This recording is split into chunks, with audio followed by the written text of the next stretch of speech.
이재명 대표가요, 공제 한도를 높여서 18억 원까지는 집을 팔지 않고도 상속을 받을 수 있게 하겠다. 이렇게 상속세 개편안을 언급을 했습니다. 그러니까 이에 대해서 여당은 국민을 기만하는 이중 플레이는 그만하라 이렇게 좀 비난을 했어요. 이 목소리부터 한번 좀 들어보시죠. 터무니없이 높은 상속세를 개편해야 한다고 주장해 왔습니다. 그런데 오늘 이재명 대표는 정작 자신들이 만든 문제를 국민의힘 탓으로 돌리며 마치 해결사인 척 상속세 개편을 운운했습니다. 우클릭, 좌클릭 정신없는 행보도 모자라 입만 열면 남 탓하는 변명한 기질까지 여전합니다. 국민을 기망하는 이중 플레이 이젠 그만두기 바랍니다. 그러니까 이 대표는 상속세를 언급을 하면서 그러니까 수도권의 대다수의 중산층들이 지금 가격이 많이 올랐잖아요. 그러니까 집을 팔지 않고 상속 가능하게 하자 뭐 이런 입장입니다. 그런데 국민의힘에서 말하는 거는 지금 저 내용이 잘못됐다는 게 아니라 저거 또 바꾸는 거 아니냐 뭐 이런 입장이라고 해석을 하면 되겠습니까? 네.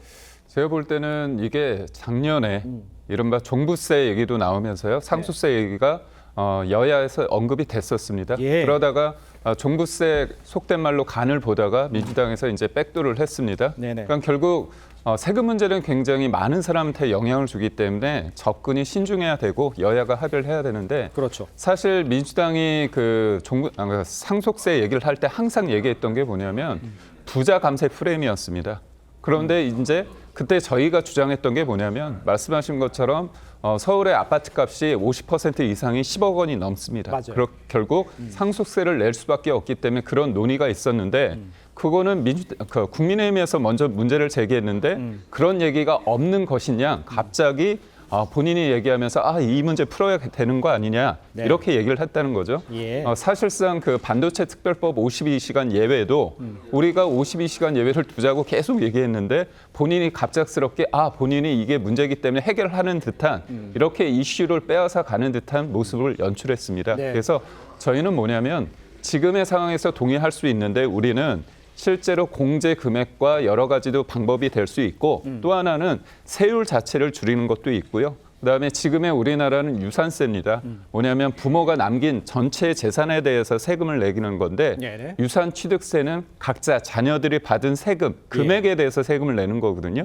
그래서 1년의 여러 가지 상황에 대해서 여야가 합의할 수 있고 논의할 수 있는데 이 부분에 대해서 본인들의 얘기한 거, 새롭게 얘기한 게 본인들이 처음 얘기한 것처럼 이렇게 하는 부분의 문제점과 또 하나 세율을 낮추는 부분이 여전히 갈라치기를 해서 부자 감세라고 하는데 네네. 저희가 최고 세율을 낮추는 이유는 뭐냐면 중소기업들이 가업을 승계할 때 가장 큰 문제가 뭐냐면 상속세입니다. 그래서 속된 말로 2번 상속하면 기업이 거덜난다. 그렇기 때문에 기업 자체를 팔거나 그렇게 되는 거거든요. 근데 이 문제에 대해서 민주당 이재명 대표가 굉장히 부자 감세 프레임으로 공격하고 있다는 거죠. 그래서 알겠습니다. 기업을 만들고 그 기업을 유지하기 위해서는 당연히 그런 결과를 통해서 일자리가 창출되는데 이게 일자리 민생 얘기하면서 이 부분에 대해서는 이렇게 폄하하는 건 문제다. 그런 저희 입장입니다. 알겠습니다. 김규용 대변인님 얘기를 해주셨습니다만 송원석 의원도 여기에 얘기를 했어요. 이 대표의 SNS에 올린 글은 거짓말이다. 국민의힘은 최고 세율을 고집한 적이 없다 이렇게 반박을 했습니다. 그러니까 그 프레임을 아까 말씀해 주셨지만 프레임을 씌워서 얘기한 것이다 이런 주장을 하고 상속세 낮추는 것에 대해서 얼마든지 생각을 열려 있다 이런 입장이니까 지금 그 국민의힘이라든가 이재명 대표가 말하는 것에 대해서 국민의힘이 생각하는 것 자체는 또 바뀌는 거 아니냐 믿을 수 없다 이런 얘기를 하는 것 같아요. 이재명 대표가 좀 그건 좀 귀담아 들을 필요가 있다고 봐요. 예. 52시간에 대해서 상당히 유연하게 발언했었잖아요. 네네. 민노총에 가서는 또 다른 얘기를 하고 이제 이런 측면이 있으니까 민주당에 대한 건 뭐 국민의힘도 마찬가지고 서로 마찬가지입니다만 말만 했다면 서로 상대방 비난하니까 네. 꼬투리 잡히지 말아야죠. 근데 지금 이 부분도 그렇고 이제 최근에 뭐 여러 가지가 좀 있었죠. 주 52시간도 있었고 그래서 저는 이재명 대표의 저는 우클릭은 저는 좋은 방향으로 봐요.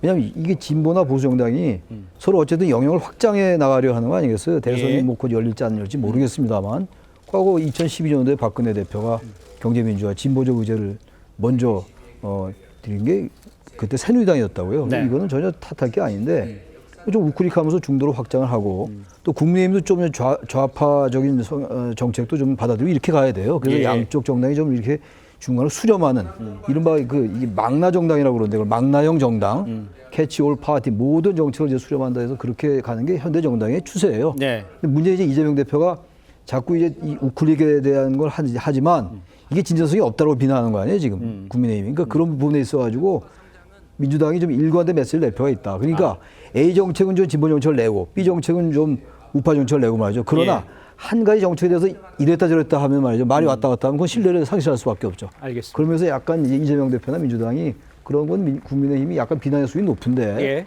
좀 귀담아 드릴 필요는 있을 것 같긴 합니다. 그러니까 지금 최 교수님 말씀하시는 것도 지금 우클릭하는 것은 맞다. 중도를 잡으려는 하는 거니까 당연히 그렇게 해야 된다. 하지만 그거를 믿지 않고 있는 게 문제다라는 지금 지적을 해주시는 것 같은데 지금 요 화면을 보면요. 이런 가운데 이재명 대표가요. 처음으로 우클릭에 대한 생각을 직접 공개적으로 밝혔습니다. 직접 한번 들어보시죠. 우클릭 했다고 저를 자꾸 모으는데 저 우클릭 안 했어요. 프레임 전쟁이 벌어지고 있는 중입니다. 저는 우클릭이 아니고 원래 제자리에 있었죠. 그러니까 이재명 대표는 우클릭이 아닌 제자리에 있는 것이라고 얘기를 하고 있고 우클릭은 해야 된다라고 얘기를 하시는 것 같은데 그러니까 가는 건지 아닌 건지 믿을 수 없다 이런 얘기를 하는 거 아니에요? 이재명 대표가 나는 원래 제자리에 있었다라는 얘기를 보고서 저는 생각이 난 게 예전에 프랑스의 루이 14세가 짐이 곧 나라다. 이야기하지 않았습니까? 예. 이재명 대표가 생각하고 있는 것이 바로 민주당이 가야 할 길이다라고 선언을 한 것이 아닌가라고 생각을 하는 것이죠. 예. 좀 아까 최찬열 교수님 얘기해 주셨는데 민주당의 정책에 있어서 일관성이 저는 굉장히 중요하다고 생각을 합니다. 각각의 정책에 있어서 약간의 그 방향 설정이 다를 수 있지만 전체적인 일관성이 있어야 되고 그 일관성을 만드는 것은 말하자면 민주연구원이 되어야 되는 것이거든요. 당대표 개인의 생각이어서는 안 되는 것이죠. 그리고 당 내에도 정책위가 있지 않습니까? 그 정책위의장 진성준 의원마저도 지금 이 부분에 대해서 동의하지 않고 있는 모습들 이런 상황들이 있는데 네. 민주당에서 이재명 대표가 아무리 아버지라고 하지만 개인적인 의견을 피력하는 것에 대해서 국민의 입장에서 이것을 덥석 받을 수도 없는 부분들인 것이죠. 네. 그렇기 때문에 말하자면 지금 민주당에서 전체적으로 당내의 민주주의를 통해서 정책적인 일관성을 가지고 그 이후에 국민의힘에 제안하는 것이 이재명 대표 개인이 제안하는 것을 넘어서서 그 정도가 아닌가라고 생각하는 것입니다. 예. 이 비명계 역시요. 이런 이 대표의 행보에 이제 쓴소리를 내놨었습니다.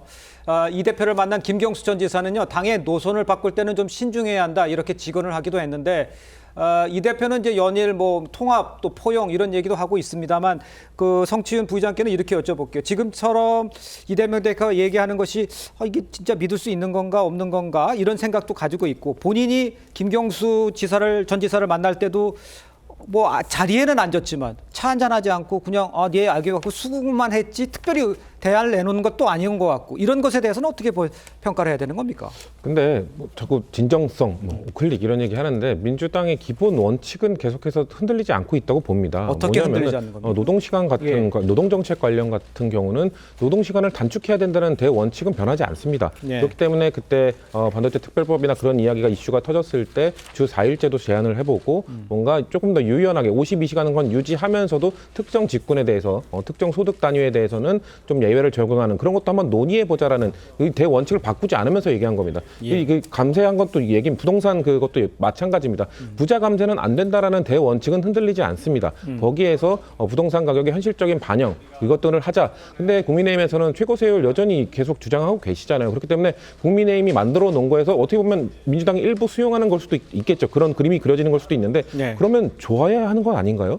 그럼 국민의힘이 했던 정책 환영한다. 끝까지 변하지 말길 바란다라고 하면서 이 정책 꼭 하자고 하셔야지 뭔가 여야가 협치를 통해서 뭔가 정책을 하나 만들어가는 모습을 보여주는 건데 무조건 넌 거짓말하는 거다. 속이는 거다. 이런 식으로 하면 정치가 되겠습니까? 이제 정치를 좀 회복해야 되는 말씀을 드리고 저는 김경수 지사나 이런 분들이 만나면서 하는 얘기는 원칙을 지켜가고 있는 건 좋지만 뭔가 그리고 유연하게 하는 건 좋지만 늘 집토끼와 산토끼 이 두 가지를 서로 잡으려다가 하나를 놓쳐버리는 경우가 있거든요. 그렇기 때문에 산토끼를 향해 가는 그런 전략은 오케이지만 집토끼를 꽉 잡는 그런 정책을 항상 우리가 유지해야 된다는 그런 조언을 한 걸로 저는 느껴졌습니다. 알겠습니다.